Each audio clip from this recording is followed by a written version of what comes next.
just want to start by saying it never ceases to amaze me how you manage to create these spaces of people from all over the world. It makes me so happy, and it makes me so full in my heart, and so lovely to see you, Your Excellency. It's been too long, and sorry for your loss, and how lovely that we are gathered here to celebrate this legacy of your mother, your family, and really a legacy that will live on long beyond any of us.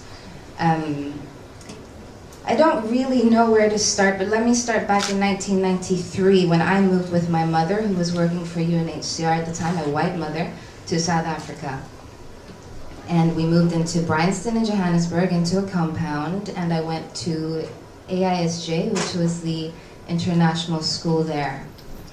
And you know, when you're 8 years old, you don't necessarily fully understand the weight of your environment because you're a child. And that really is regardless of your environment. You pick up on things, but you don't until you're an adult fully go back and go, I wasn't allowed to play with these kids, or there were bomb threats regularly at our school. People were calling in because somebody wasn't happy about this environment, the one that looks like this where everyone is gathered internationally. There were certain people that simply didn't want that. As a child, I used to go out on the football field. All of us were called out, and we were just happy we weren't doing mathematics. But of course, as an adult, you look back and you understand this is a tragedy. And of course, your family is a huge part in changing that. I remember coming in to my mother in the living room, again, very innocent, very naive, and she was sitting in front of the television and she was crying. And Nelson Mandela was on television, and he was holding his inauguration speech, and he had just become president. And I understood, as a child understands, that this is probably the most important moment I've ever witnessed my mother experiencing. And I will never forget it. I'll never forget it.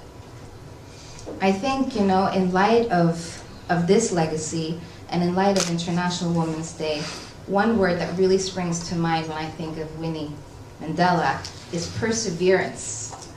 And in these times that we live in, all over the world, there are so many women who have persevered and who have died and who have sacrificed and who have given so much in order for us to even just be here.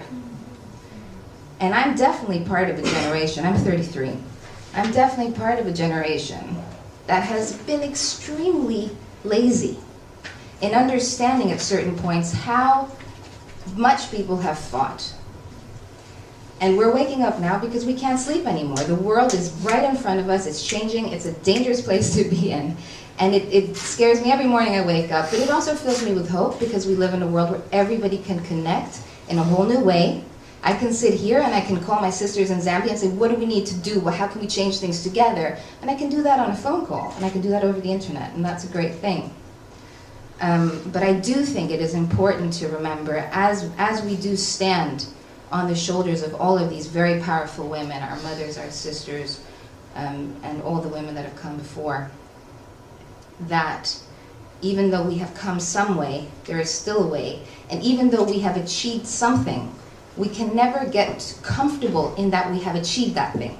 We must fight to maintain as much as we must fight to change. You know, we can never just take for granted that, oh, just because I have these rights, I'm always going to have them. And I think that's very much the times we live in. We need to keep fighting, not only for what we still need to accomplish, but also to maintain all the things that all these women that came before us, a lot of them died for.